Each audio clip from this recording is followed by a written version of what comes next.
Hi, I'm Kyle Delfing with the People's Party of Canada, and I'm running to be your Member of Parliament for the North Okanagan Shuswap. Been with the People's Party of Canada for a few years now. I could say it's definitely different than the other four parties. Not only are we the only party that is opposed to a vaccine mandate, but we're the only party that's proposing to do politics differently in Canada. Every other party is always promising subsidies every election, taking money out of your left pocket, putting some back in your right pocket, and promising you life will get easier. The People's Party of Canada has been strongly against that since its inception, and it feels that the free market is the only way to go. So we know if we can leave more money in the pockets of Canadians, they'll be able to make more decisions with those dollars that will help grow our communities. So that's why we have economic plans where we're looking to reduce the overall tax burden on Canadian employees and on their employers. We're looking to reduce the corporate tax in a prudent manner from 15% to 10%. And that'll help a lot of small business owners. As we know, in the North Okanagan Shuswap, we have one of the highest rates of small business ownership in British Columbia, that many of those small businesses are incorporated. So those corporate taxes have to come down so that we can get better benefits, better childcare benefits from our employers to their employees. And for employees, the cost of living is constantly going up in this country. And that's been a problem for a long time. That predated this surge of 84.6% in our national debt over the last year. So the People's Party of Canada is proposing to bring a flat tax in for employees. To start that tax at $15,000, it would be a flat tax of 15% up to $100,000. That would help a lot of families in the North Okanagan Shuswap. We also are looking at reducing capital gains tax to zero, eliminating it. As we know that a strong economy needs research and development, it needs the ability to grow, and without capital, it's hard to grow. You know that as a business owner. So if we can get rid of the capital gains tax, we know that investments from Canadians to Canadians will help Canadians flourish. On top of that, healthcare. Healthcare is a game that's been played back and forth on Canadians for a very long time, with the Canadian healthcare transfer payments from Ottawa going to places like Victoria with no scrutiny. We always hear the same old song and dance from our provincial politicians.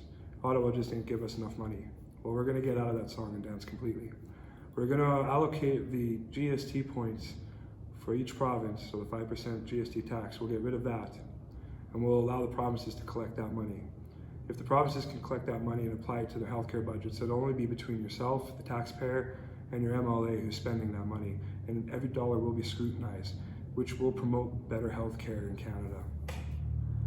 Other policies that we're looking at are climate change. Now everybody wants to talk these fancy, they're empty promises.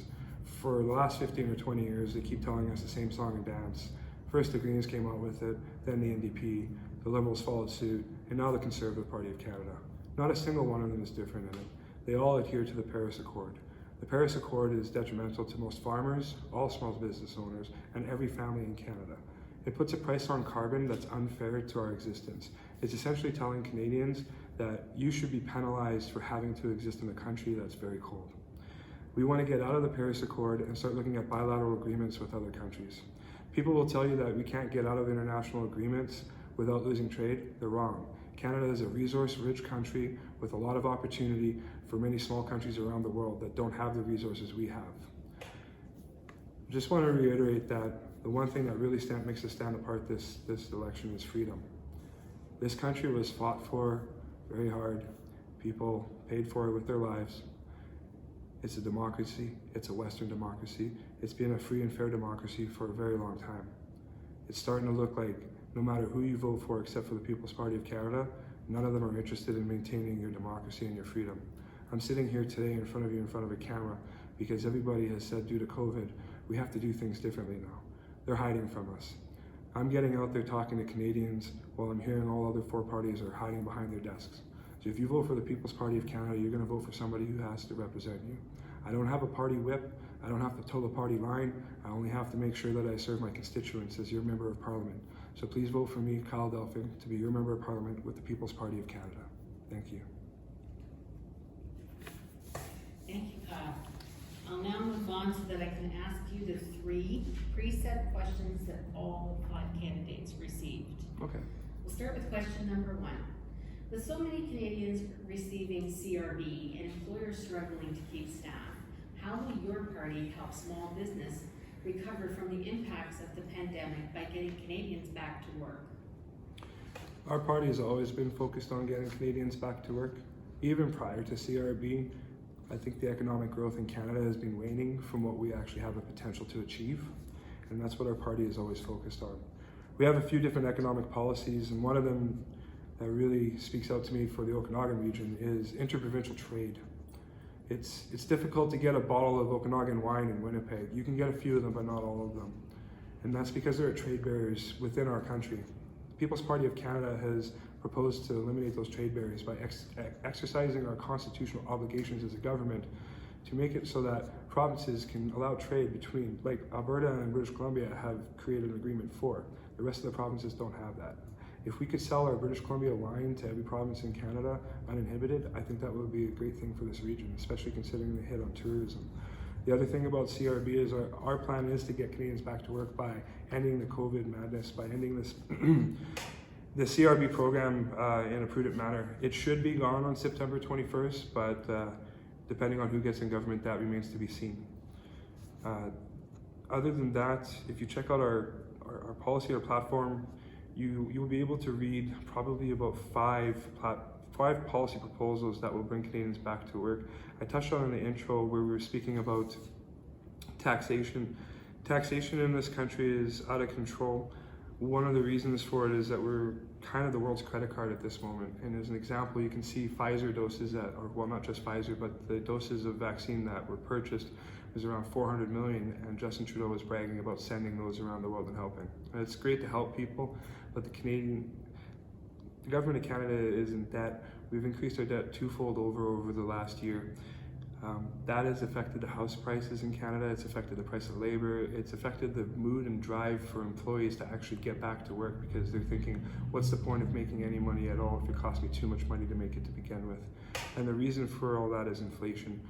Inflation, we have a target of 2.65%. Inflation is dollar devaluation. If you look at, and a good example is East Hill in Vernon right now, those houses were about $350,000, $400,000 in 2013. They're over $1 million for a lot of those houses now.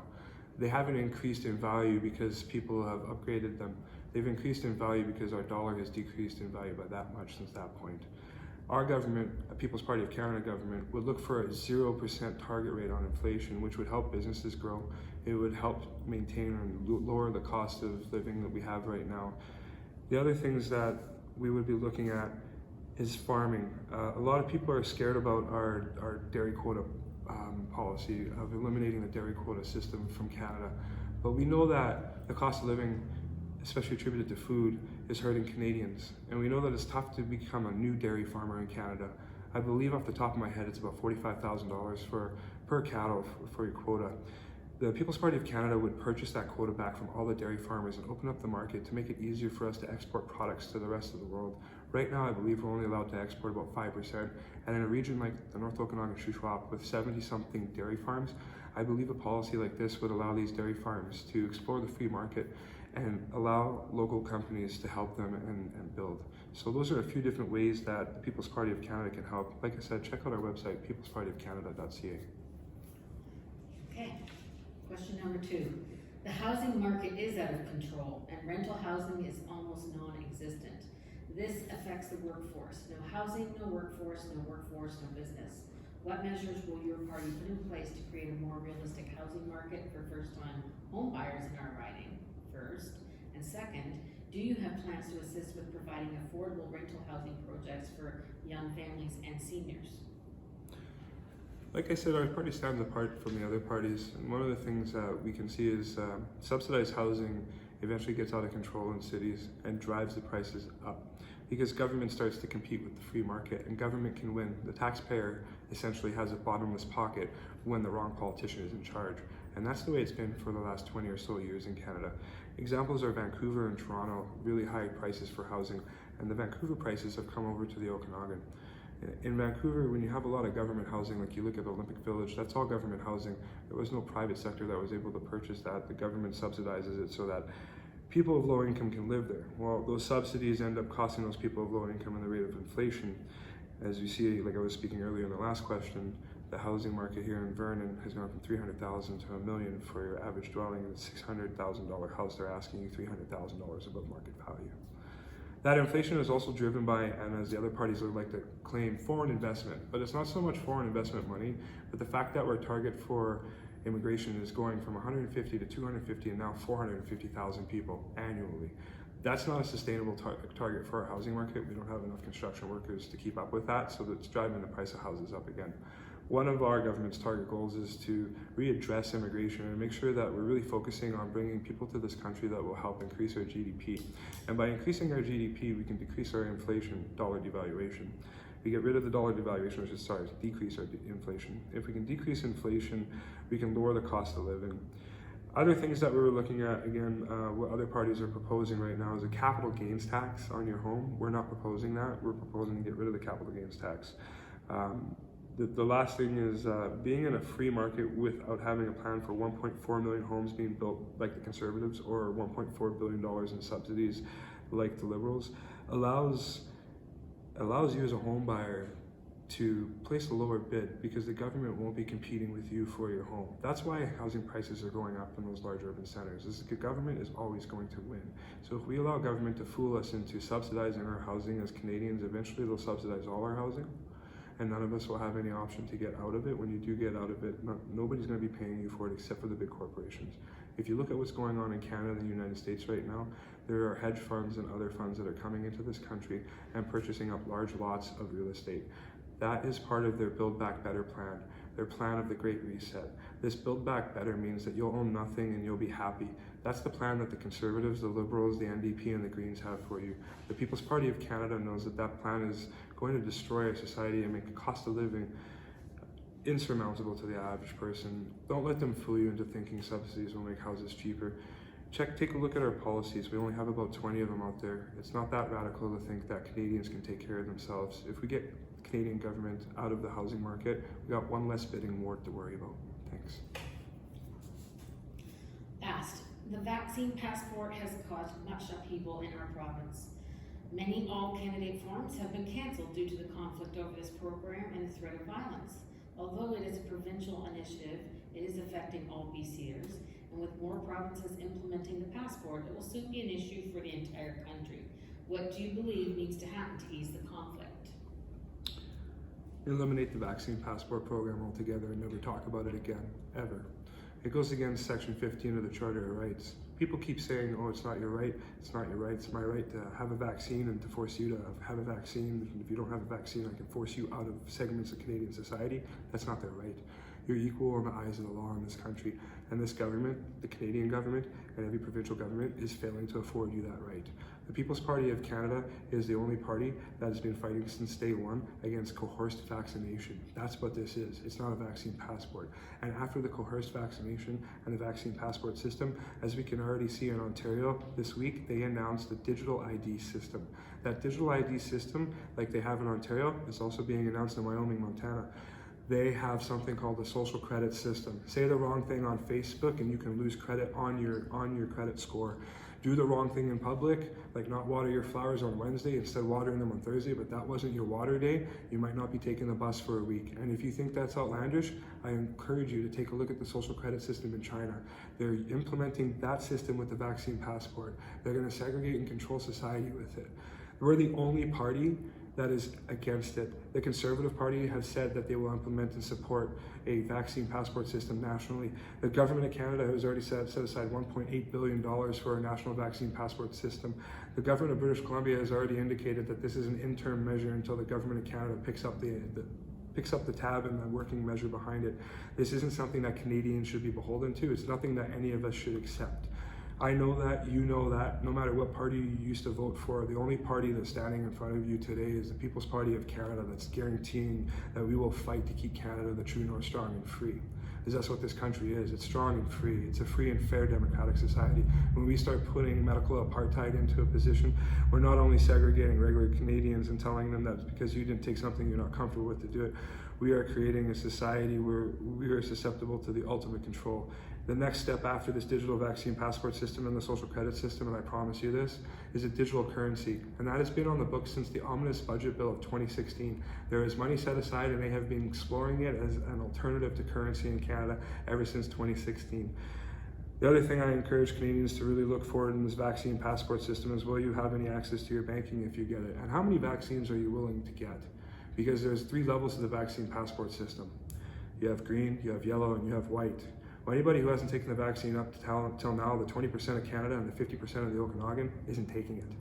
So if you're not taking it, why do you have a white one? Well, that's because if you're green right now, like they do in Israel, they're gonna ask you for a 3rd shot, like they've indicated in Ontario already. If you don't take the 3rd shot, you're going down to yellow. Yellow will gain you access to a portion of society, but not all of society. Once you go down to yellow and you expire into white, you no longer have passed to society. Are you willing to continue on this path? Remember I told you 400 million doses? Really, 400 million doses for the next 5 years. If you divide it to 10 doses, that's 2 doses a year. That's what it's looking at right now. The last thing about the vaccine passport that you have to really ask yourself is, if you read the Lancet and you look at the Oxford School of Medicine, they did a study on their Oxford AstraZeneca vaccine in Vietnam over the last 6 months from January to June. What they found was the vaccinated nurses 2 weeks after full vaccination carried a viral load of 250 times that of an unvaccinated person in their nasal passages. Those viral loads were passed on to all the patients and all the nurses who were unvaccinated and vaccinated. Those patients who were vaccinated and those nurses who were vaccinated were the #1 driver of the variant, the Delta or whatever other mutation came from it. It wasn't the unvaccinated person. Unvaccinated people can't push variants. If you're not vaccinated, you're susceptible to the disease. If you are vaccinated, you're going to force the disease to enhance its response to your immune response. Therefore, the vaccinated, according to this study in the Lancet Journal on behalf of Oxford University, who created this vaccine, said that these people were typhoid Marys running around spreading at a rate 251 times greater than the unvaccinated. That's something that you really need to consider with the vaccine passport program. The vaccine doesn't work. What's the point of the program to begin with? Thank you.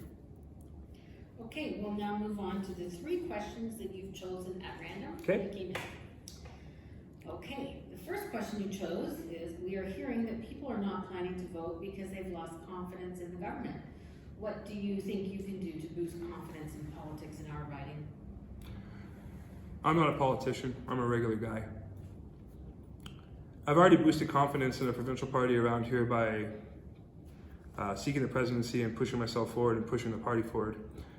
I think I can do the same for the non-voting Canadian because, well, I was close to being a non-voting Canadian.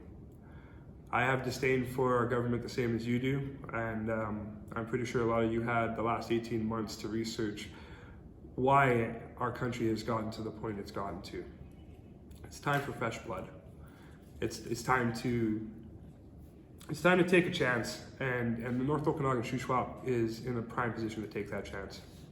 We know that there's that narrative of vote splitting out there. Vote splitting doesn't exist in the North Okanagan Shuswap, which gives us an opportunity to send the People's Party of Canada to Ottawa.